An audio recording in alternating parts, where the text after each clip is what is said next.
오늘 말씀은 고린도전서입니다. 5장 6절에서 8절 말씀입니다. 268대 신학성경 268면 고린도전서 5장 6절에서 8절 함께 읽겠습니다. 세 절 말씀인데 고린도전서 5장 6절에서 8절 268면입니다. 찾으셔서 같이 읽겠습니다. 너희가 자랑하는 것이 옳지 아니하도다. 적은 누룩이 온 덩어리에 퍼지는 것을 알지 못하느냐. 너희는 누룩 없는 자인데 새 덩어리가 되기 위하여 묵은 누룩을 내버리라. 우리의 유월절 양도 그리스도께서 희생되셨느니라. 이러므로 우리가 명절을 지키되 묵은 누룩 말고 악하고 악에 찬 누룩으로 말고 누룩이 없이 오직 순전함과 진실함의 떡으로 하자. 아멘. 말씀 전가하시는 우리 강구정 목사님은 미국 LA 지역에는 임마누엘 체플에서 목사님을 사역을 감당한 귀한 목사님이십니다. 우리 목사님 보시면 도대 열정이 좀 뜨거우신데 1년에 두세 차례 이렇게 한국을 방문해서 이렇게 집회를 인도하는 귀한 목사님이십니다. 이 오후 시간에 목사님 통해서 이 말씀 떨어질 때 놀라운 하나님 은혜가 임할 줄 믿습니다. 오늘 읽은 본문을 중심으로 해서 누룩 없는 떡이라는 제목으로 이 목사님 말씀 전해주시겠습니다. 나오실 때 좀 환영으로 박수해 주시기 바랍니다. 기도하겠습니다. 살아계신 아버지 하나님, 은혜와 사랑을 감사합니다. 귀한 생명의 말씀 앞에 시간도 모였습니다. 말씀을 전하는 부족한 종은 예수 그리스도의 십자가를 감춰주시고 성령으로 담은 대안의 영을 허락하여 주셔서 주의 말씀만 증거하게 하옵소서. 찬양 가운데 임하신 주님께서 우리 가운데 함께 하시는 믿습니다.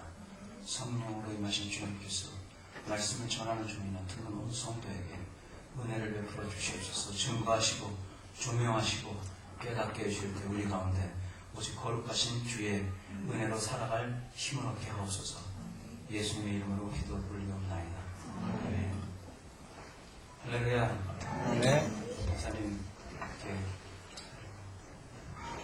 소개시켜 주신 감사한 목사입니다. 여러분 이렇게 만나게 돼서 굉장히 바쁜데 찬양 소리를 들었을 때는 제가 뒤에가 꽉 찼는 줄 알았어요. 감히 이렇게 고개를 못 돌리겠더라고요. 좀 부끄럽기도 하고 박수가 막 나오는데 사실은 박수 받을 만한 사람이 아니잖아요. 박수 소리에 그냥 밀려왔습니다. 딱 와서 보니까 하나님 은혜예요. 저는 사람이 이렇게 부족해갖고 너무 많은 사람이 있으면 긴장해요. 딱 요 정도 수준이 저한테는 아주 행복해요. 그래서 오늘 또 이렇게 하나님의 은혜를 위해서 이게 여러분들을 은혜를 주시려고 나를 세우셨는지 나에게 은혜를 주시려고 여러분들을 보내주셨는지 할렐루야. 하나님의 은혜만 함께 하실 줄 믿습니다. 오늘 본문의 말씀을 통해서 누룩 없는 떡이다 하는 제목입니다. 여러분 잘 알다시피 오늘 이 말씀은 우리에게 굉장히 중요한 의미를 가지고 있습니다. 본문 말씀 다시 보면 너희의 자랑하는 것이 옳지 않다. 적은 누룩이 온 덩이에 퍼지는 것을 알지 못하느냐 했습니다. 너희는 누룩 없는 자인데 새 덩어리가 되기 위하여 묵은 누룩을 내어버리라. 유월절로 인양 그리스도께서 희생이 되셨다 이렇게 말씀하셨습니다. 그리고 주님께서 말씀하시기를 묵은 누룩으로 말고 배약한 악독한 누룩으로도 말고 오직 순전함과 진실함과 떡으로 하자 그랬습니다. 악한 누룩이 있다는 겁니다. 배약한 누룩이 있다는 것입니다. 누룩은 조그만 덩어리인데도 온 전체를 금방 누룩화시킵니다. 만약에 이 동네에 안 좋은 노래방 하나가 생겼다면은 금방 노래방이 한 5-6개는 시간 문제라는 거예요. 쉽게 말씀드린다면 예를 들어서 이 옆에 사창가에 조그만 한 부스가 생겼다면은 그 옆에 나래비로 사창가에 종사하는 분들이 모이신다는 거예요. 그죠? 술집 하나가 생겼다면 그 술집이 금방 30간에 수십 개의 술집으로 큰 나이트클럽이 형성된다는 거예요. 또 다른 말로 말하면 이렇게 러브호텔이라는 게 또 있대요. 여기 사람이 참 은혜가 많아가지고 모텔에서 다 러브야 러브. 그게 이제 있는데 하나가 들어오면 2-3개 생기는 건 시간 문제. 그죠? 아마 하나 생길 때부터 2-3개 한꺼번에 질 거예요. 바로 이런 것처럼 고린도 교회의 말씀은 굉장히 오늘 이 시대에 있어서 우리에게 중요한 내용입니다. 만약 이 말씀이 우리와 상관이 없다면은 고린도 교회를 끝난다면 이 말씀을 뚝 띄워갖고 다른 데 둬도 될 거예요. 이 말씀이 하나님께서 우리에게 특별 계시를 주신 말씀입니다. 믿습니까? 특별 계시로 주신 이 말씀이 오늘 우리에게 필요하다고 하는 사건의 내용이 우리에게 필요하다는 것입니다. 인간의 성경은 엘리야 때나 모세 때나 지금이나 예수님 때나 다 똑같아요. 그 죄성이 그대로 있습니다. 다만 죄 없으신 그리스도 예수께서 우리를 구원하여 주신 그 은혜는 우리가 살아나갈 뿐입니다. 그래서 바울이 여기 고린도 전서를 쓸 때 보면요, 참 기가 막힙니다. 말씀에 보면은 바울이 그런 말씀을 했죠. 더러는 아볼로파다, 더러는 바울파다, 더러는 게바파다, 더러는 그리스도께 속했다 그랬죠. 이 말씀을 여러분들 어떻게 생각하시는지 모르겠어요. 저는 이 말씀에 대해서 굉장히 충격을 받습니다. 만약에 실제로 고린도 교회에 바울파로 똘똘 뭉쳤다면, 만약 아볼로파와 됐다면, 만약 게바파로만 뭉쳐졌다면 바울은 여기서 긴 얘기를 안 할 거예요. 만약에 고린도 교회가 서로 아볼로다 게바다 해갖고 싸우는 게 아니라 정말 4분의 1이 게바파고 4분의 1이 아볼로파고 4분의 1이 바울파고 그리고 4분의 1이 그리스도께 속했다 한다 할지라도 바울은 더 이상의 편지를 쓰지 않았을 것입니다. 뭐냐면 정말 바울의 가르침을 받았다면 바울을 오히려 칭찬을 했을 겁니다. 정말 그리스도께 속한 자들이라면 그 함께 되는 기쁨을 가지고 하나님 앞에 감사했을 것입니다. 그리고 게바파라면 바울이 더 이상 얘기하지 않고 오히려 아볼로파 역시 주의 말씀으로 되었다면, 만약 저는 여러분 여기 지금 딱 4분의 1이야. 이쪽은 게바파예요. 이쪽은 아볼로파입니다. 이쪽은 그리스도께 속했어요. 담임 목사님 계시니까. 이쪽은 바울파예요. 바울은 게 비슷해요. 내가 만약에 여러분이 바울의 가르침을 그대로만 따랐다면, 그렇죠? 내가 형제를 보고 무슨 길게 말할 내용이 있겠습니까?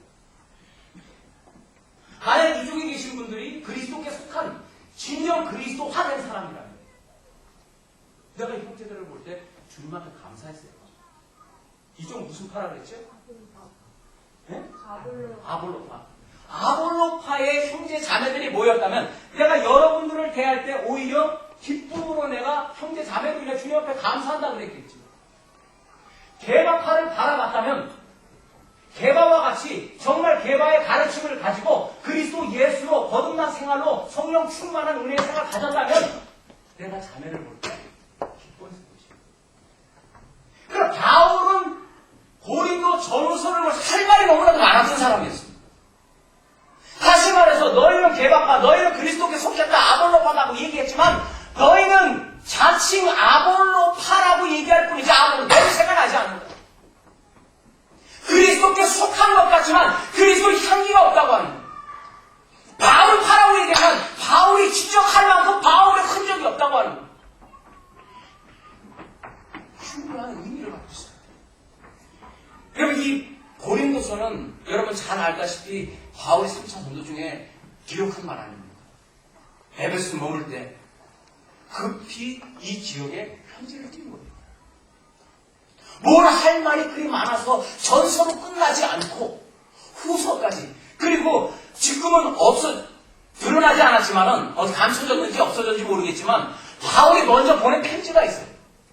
유실된 편지가 있습니다. 그 토탈이 보면은 여러 차례에 바울이 할 말이 많았다는 거예요. 근데 왜 게바파고 왜 바울파고 왜 그리스도께 속했고 왜 아몰로파인데 그렇게 가리킬 것이 많았는가? 자기의 바울파라고 하는 사람도 있었는데도 불구하고 왜 많았냐고. 따라합시다. 바울의 마음은 마냥 가리키고 싶었을 것이다. 왜? 바울 모습이 없었어요. 그리스도 향기가 없었습니다. 여러분 고린도 지역은 상당히 문화적으로 아주 그냥 발전된 동네입니다. 그리고 그 지역에는 큰 항구가 2개 있어가지고 무역으로도 또 정치적인 것도 연결이 되겠지만 하여튼간 오늘 21세기와 같이 잘 사는 그러한 동네였습니다. 아마 헌금 모으자 그러면 바울이 칭찬할 만큼 헌금도 금방 나왔을 거예요. 그럼에도 불구하고 왜 바울이 오늘날로 말하면 거품을 물듯이 이렇게 긴 편지를 써야만 했을까? 진짜 우리가 그 지역을 보면 분쟁이 많았던 사람들이었어요. 그리고 꼭 하면은 도시가 산업화되다 보니까 어떤 법적인 근거, 법적인 내용을 가져서 그런지 모르지만은 법적인 시비가 생활화돼가지고 이 성도의 문제들마저 법정에 호소할 만큼 그런 상황이었어요. 그리고 그 지역에는 우상숭배가 심했습니다. 그리고 음란이 심했고 심지어 그들은 성찬식 때도 그리스도인의 모습이 없었다. 그리고 그들은 부활마저도 거부할 만큼 바울이 그리스도의 부활을 증거합니다. 그리고 그들이 헌금을 많이 낸 것 같지만 진정한 헌금론을 고린도 교회에 가르치게 됩니다. 다시 말해서 자기 마음대로 사는 사람들입니다. 오늘 21세기와 같습니다. 자기 마음대로 자기 영향과 하고 싶은 대로 씀씀이 좋게 교회도 좀 기마에 쓰고 사회적으로도 좀 영향력 있고 오늘 이 시대가 아마 저는 이 고린도서를 보면서 21세기를 향한 하나님의 뜻이 있어서 오늘 이 시대에 이 필요한 말씀이 아닙니다. 저는 그렇게 생각합니다. 바울은 1장 18절 말씀을 보면 그리스도 예수의 십자가의 도에 대해서 가르치고 있습니다. 그런데 그 그리스도의 십자가의 도에 대해서도 바울은 그렇게 말합니다. 너는 지식이 있다. 한번 찾아볼까요? 고린도전서 1장 18절 말씀을 보겠습니다. 십자가의 도가 다 같이 읽겠습니다. 시작. 십자가의 도가 멸망받는 자들에게는 미련한 것이요 구원을 얻는 우리에게는 하나님의 능력이라 했습니다. 그리고 그 시대에 게바파, 아볼로파라는 사람들이 있었습니다. 물론 지식을 따르고 또 유태인들은 그 능력을 구하는 그런 무리였습니다. 그리스도 예수의 십자가를 향해서 볼 때 그리스도께서 이루어 놓으신 복음을 얘기를 하지만 그 헬라의 철학에 빠져있는 사람에서 볼 때는 그리스도의 십자가에 대한 사건을 놓고 볼 때 별 의미가 없었을 것입니다. 어떤 영향력, 사회에 어떤 영향력을 줄 만한 쇼킹한 사건이 아니었다. 그리고 능력을 구하는, 즉 다시 말해서 개밥하다라고 하면은 그 전통적인 유대 중심적인 사고를 가진 사람입니다.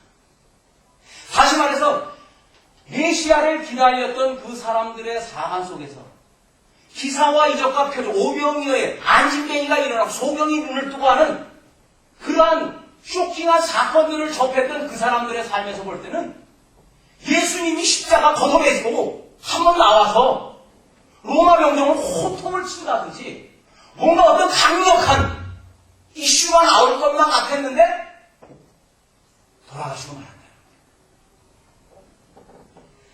여기 아볼로라고 얘기했지만 상당한 지식층의 그 헬라의 철학의 영향을 받은 그 지식층의 사람들이 볼 때는 그리스도 예수의 십자가에 대해서 보다 더 이상적인 어떤 철학에 기가 막힌 뭐 어떤 것이 나올 것 같았는데 그 속에는 죽구만.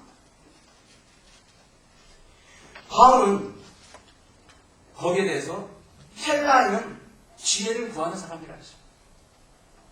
철학적인 사람이었습니다. 유대인은 표적을 구했습니다. 정치적인 메시아를 기다릴 만큼 이스라엘을 로마에서 해방시켜줄 만한 강력한 메시아를 기다렸다. 그러나 그리스도께서 역시 죽고 마셨습니다.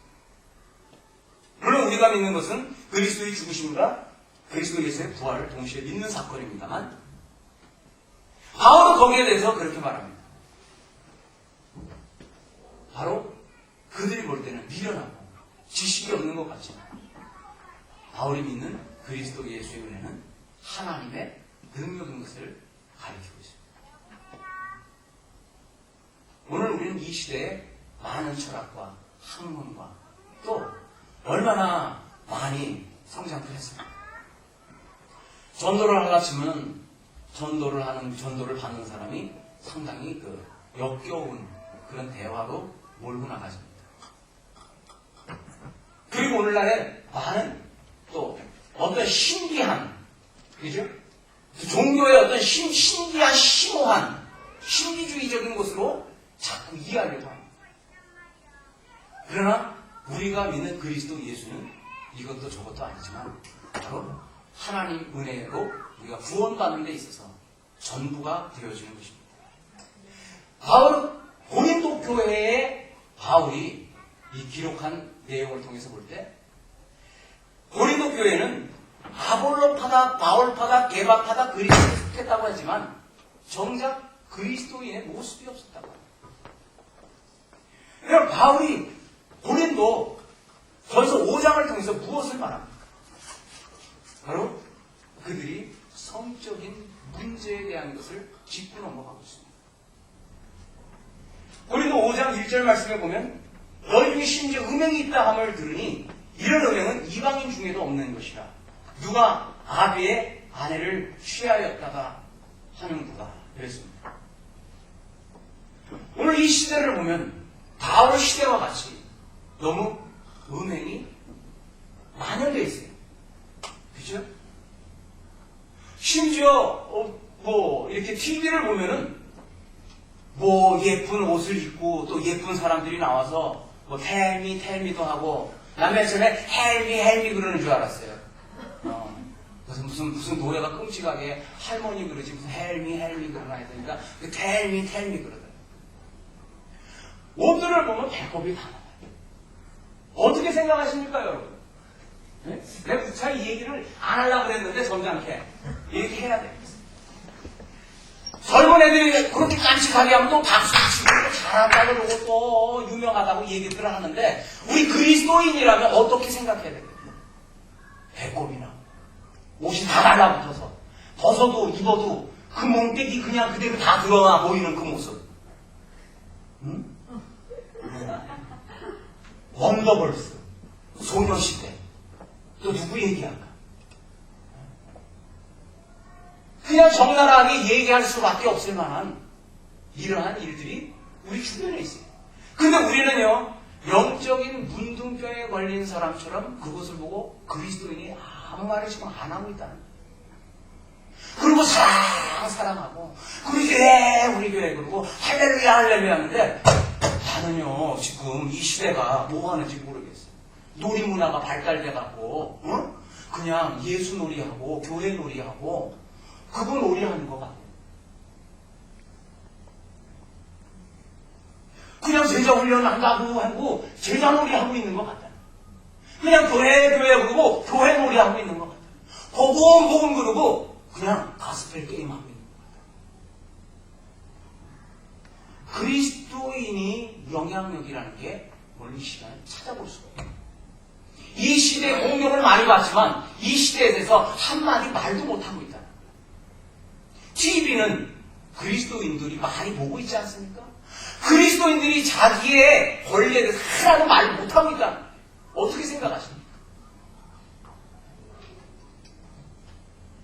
나 사랑하는 남편이 텔미 같은 그 예쁜 애들 이렇게 보고 있으면 질투를 느끼면서 안 느껴요?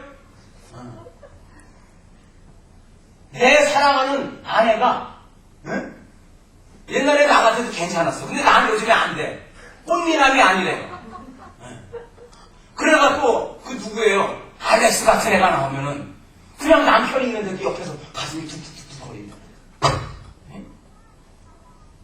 우스갯소리가 아니라 왜 이 시대가 이렇게 돼가고 있냐? 이게 그리스도인의 사랑이냐? 덮어야 될 문제는. 그리고 여러분 누룩에 대해서는 사랑으로 덮으면 되는 거냐? 그 누룩은 퍼져나가게 돼 있다. 하나의 모텔 룸이 5, 10개, 20개로 바뀌는 거죠. 한 개의 노래방이 수십 개의 노래방으로 바뀌는 것처럼 한 개의 술집이 술집의 타운을 형성하는 것처럼 우리가 그 문화를 덮고 넘어갈 때 우리의 권리 주장을 안 할 때 이 시대는 그러한 모습으로 만연되고 있는 거 아닙니까? 우상숭배에 대해서 성경은 또 말씀하고 있습니다. 그 시대에 보면은 고린도 아조마이라는 말이 있었다는 거예요. 그건 뭐냐면 고린도 지역 사람들이 좀 이렇게 섹시하게 보였단 말이에요. 야하게 보여요. 그래서 좀 야한 사람을 보면 고린도 아조마이다 그래갖고 굉장히 아주 비하하는 아주 요거 뭐라고 할까요? 남자를 거시기 하는 그러한 사람으로 일컬어졌다는 말입니다. 물론 그 시대에 그 음란과 더불어서 그들의 우상숭배하는 그 현장에는 약 1000명의 창녀가 있었어요. 그래서 우상숭배도 하지만은 참기도 그 안에서 함께 그들의 흥과 그들의 종교적인 행위와 함께 더불어져 있었던 것이 바로 그 지역의 우상숭배였습니다.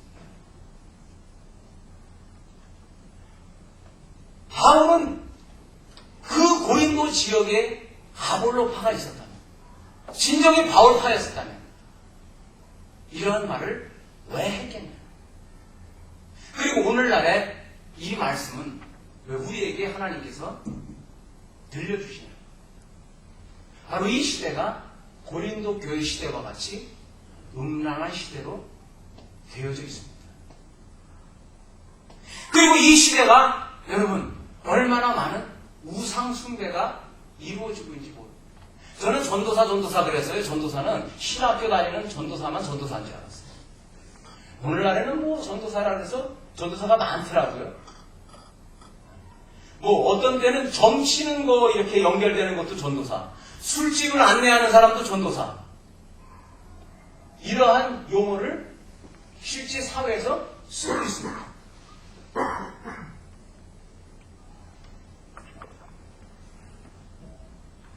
이 시대가 하나님 앞에서 상당히 우상숭배와 하나님을 마음에 두시고 점을 치고 또 여러 가지를 하나님 앞에 쉽게 말씀드리면 악한 모습 그대로 가고 있다고 하는 것입니다.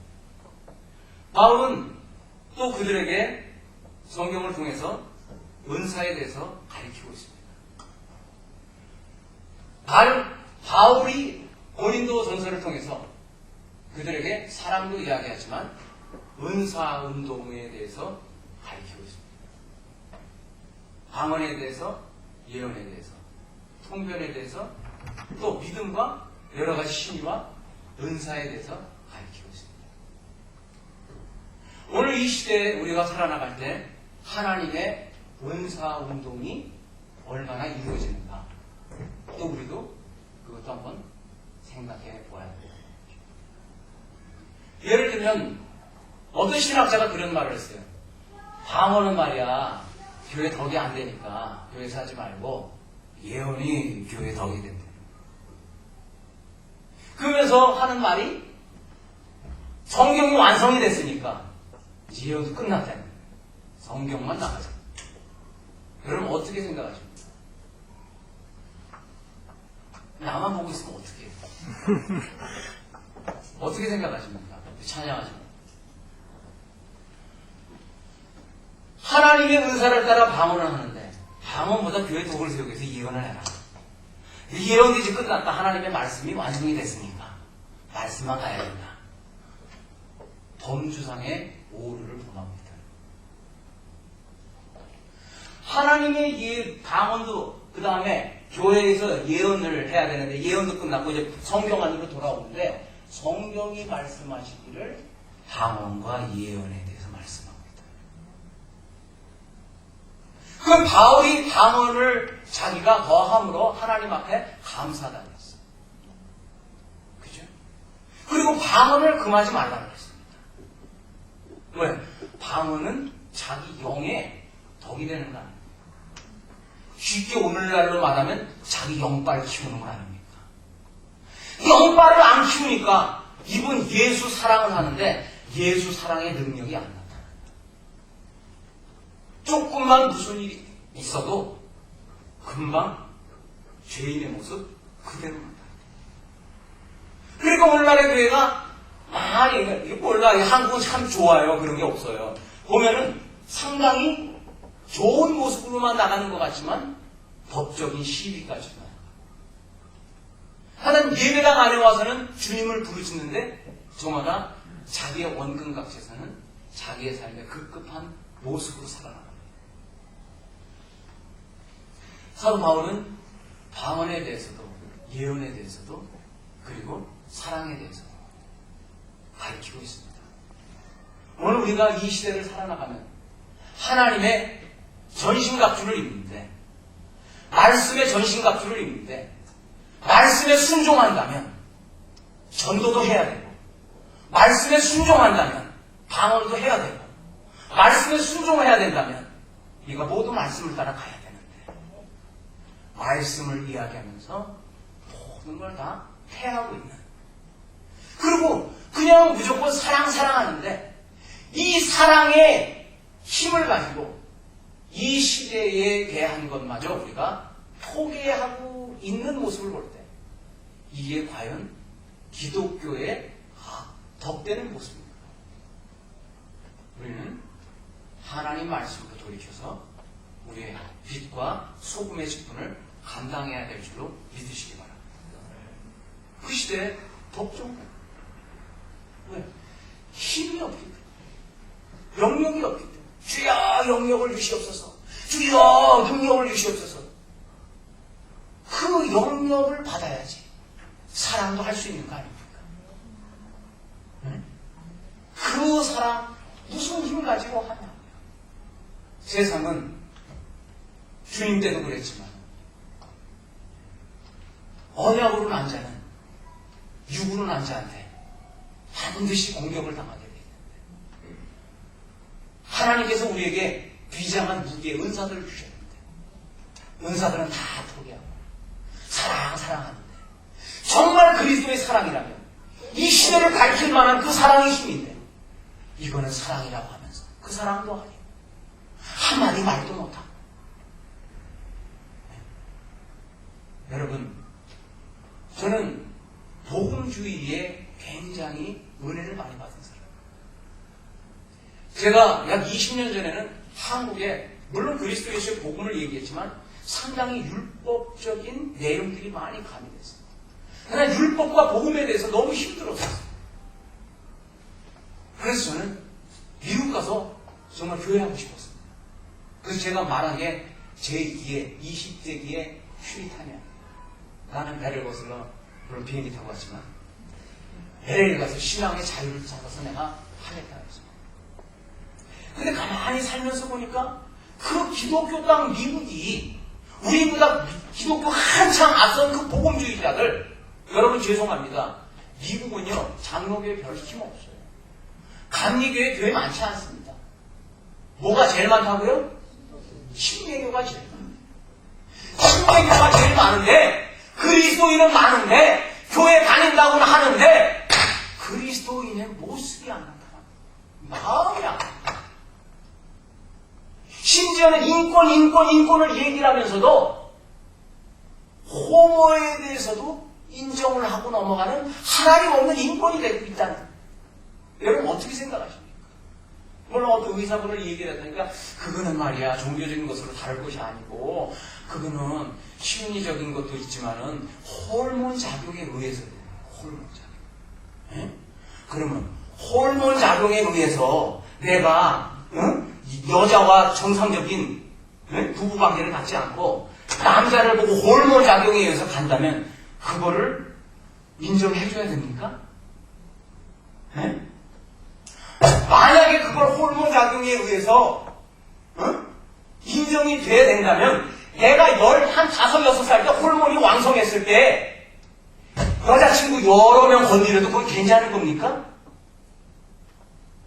내가 나이 40인데 남들보다 건강해서 내가 부인 하나 두기보다는 한 서너술 더 가지고 내 성생활을 만족한다면 호르몬 작용에 의한 거라고 해서 그걸 덮고 넘어가겠냐는 거예요. 그럴 수 없다. 여러분, 내가 음욕이 불듯 일어났지만 내가 남들보다 건강해서 여자를 가르쳐도 내가 하나님의 말씀에 순종해서 음욕을 끊어야 하는 걸 믿으시기 바랍니다. 내가 호르몬 작용에 의해서 남색을 밝힐 만한 동성연애자라 할지라도 그것이 하나님의 말씀에 패역한 불법이라고 한다면 하나님의 말씀에 순종해서 그걸 끊어야 할 줄 믿으시기 바랍니다. 그런데 오늘 이 시대는 아름다운 말과 마술이나 오묘한 언어를 구사해서 다 넘어가고 있어요. 어디로 넘어가냐? 죄악을 향해서 넘어가고 있어요. 하나님 마음 쓰기 싫어합니다. 종교의 자유를 얘기하는 것 같지만 기독교의 탄압이 일어나고 있어요. 내가 대통령 안 되길 다행이지. 난 시켜줘도 못해요. 정말. 난 우리 이명박 대통령께서 그러실 분은 아니시지만은, 힘드니까 우리 바돈 타치하고, 나보고 하나 그럴 리는 없겠지만, 대한민국이 법치국가가 이렇게 말이 되겠어요? 나는 안 해요. 내가 당당히 대한민국에서 그럴 일도 없겠지만, 난 저 TV만 보면 겁이 나. 언제부터인가. 그래가지고, 나를 대통령이 된다 할지라도 난 대통령 못해. 얼마나 불쌍합니까? 대통령이 되면, 내가 기독교인이면, 내가 그리스도인의 양심을 가지고 전도해야 될 텐데. 우상숭배가 안 되는데. 근데 오늘 이 시대에 살아서 1세기를 살아가면서 그렇게 기독교를 믿어야 하느냐? 극단적으로 믿어야 하느냐? 오늘 교회 안에서도 그런다. 교회 지도자를 말해도 그런다. 정치 그 위에 서면 종교에 대해서 여러 가지 제스처도 가져야 되고, 그걸 뭐라 그러죠? 법적인 용어로. 참, 그리스도인의 모습은 무엇인가? 만약 정이 그렇다면 엘리야가 바알과 아세라 숭배자 750명을 모가지를 친 거에 대해서는 누가 책임져야 되냐? 여러분, 우리가 그리스도인입니다. 예수가 생명입니다. 예수 전해야 됩니다. 종교놀이 하고 있는 게 아닙니다.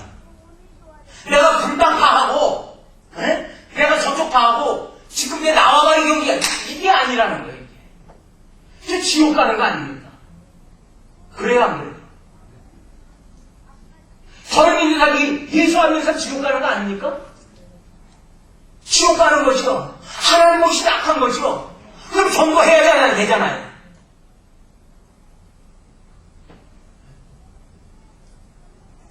무슨 종교 탄압이다? 이런 거는 우리에 대해서는 한번 생각해 봐야 합니다. 미국 안에서도 그렇다고 그래요. 난 잘 모르겠는데, 본래 미국의 종교 자유가 있잖아요.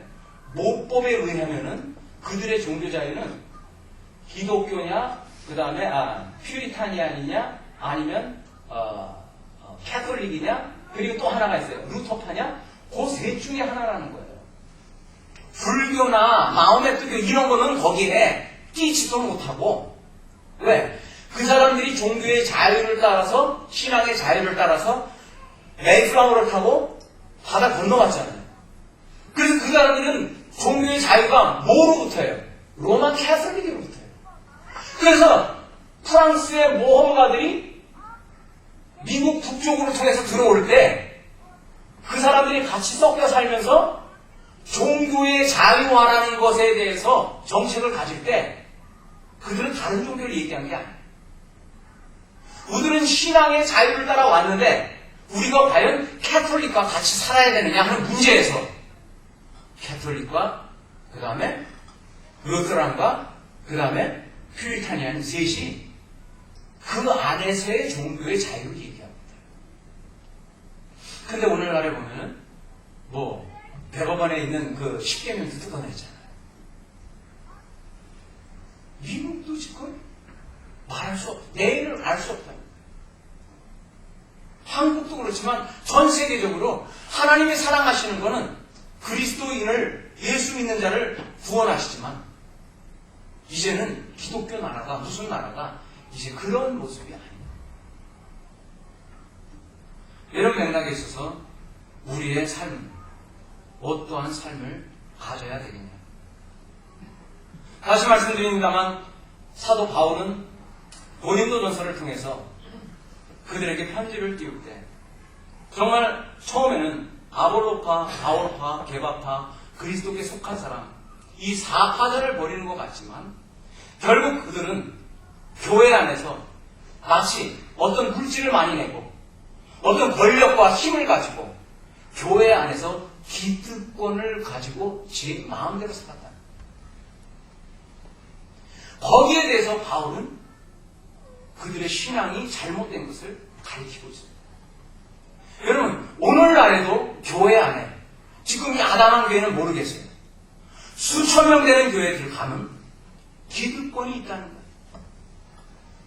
내가 헌금을 얼마 냈냐? 내가 이 교회의 장로인데, 내가 이 교회에 뭔데 하면서 선교사는 목숨을 걸고 선교를 하러 가시는데 교회에 영향력이 있다고 하면서 선교가 아닌 다른 여행을 떠난다. 마음 아픈 일 아닙니다. 교회 안에 자기의 권력과 사회적인 힘과 권력과 또 경제적인 영향력 그걸 가지고 분명히 기득권을 행사했다고 합니다. 그들은 바울이 법정 싸움, 음란 이런 것만 아니라 심지어는 가장 기본적인 우상숭배마저도 그리고 그것보다 더 성찬 예식마저도 가르치지 않습니다. 그럼 그들의 성찬 예식은 어떠했냐? 성경에 보니까 예를 들면 이런 겁니다. 어떤 사람이 성전에 왔습니다. 성찬 예식을 하려고 빵과 포도주를 놨는데 그거를 와서 오늘날 말하면 아도 찍는다고 그러죠. 다 가져가서 먹는.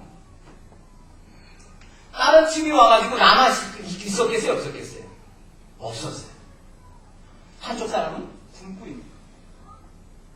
그래서 바울이 고린도서를 통해서 뭐라고 가르칩니까? 배고프면 집에서 먹고 와라 그랬어요. 먹고 와라 그랬어요. 먹고 오지 않고 그걸 밥으로 먹었으니까 바울이 그리스도를 분별치 않고 먹고 마시면 잠드는 자가 있다. 그리스도를 분별치 않고 육을 위해서 먹고 마시기 위해서 한다면 그렇게 돼요. 근데 이 해석이 오늘날에는 오다가 말이에요. 부부싸움을 했다든지 뭐 마음에 좀 삐딱하는 마음을 받았든지 그러면 해석이 바뀌었어. 그런 사람은 더 와서 성찬시켜야죠. 얘기하고. 왜? 성찬을 띠고 그리스도를 생각하고 더 기도하고 영광을 키워서 그 다음에 주의 짓지 말아야죠. 그런 사람들은 오히려 성찬을 하지 않는 이러한 해석바가 되고 있다. 그런데 성경 안에서도 보면 그들은 먹고 배부르기 위해서 성찬을 띄었다. 정말 바울파라면 바울이 그걸 가리키만 했습니다. 그리스도께 속한 자라면 배부르기 위해서 먹고 마셨을까? 또 성경을 보면 그리스도의 부활마저 바울은 가르칩니다. 그리고 헌금을 가르칩니다. 그들이 맨 처음에는 헌금을 잘한 것에 대해서 바울이 칭찬하지만 고린도전서 16장과 그리고 고린도서 8장 그리고 9장 15장 보면 바울은 역시 헌금에 대해서 가르쳤습니다. 가리킬 만한 것이 있기 때문에 가리켰다고 하는 거죠. 오늘날에도 보면은 목사가 말해요.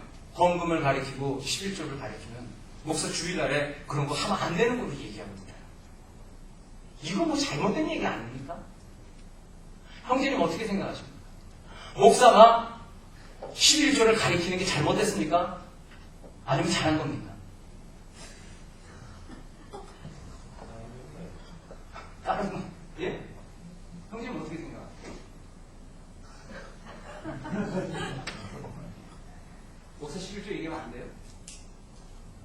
안 돼요? 네, 해야 되죠. 이게 참 좋은 교회가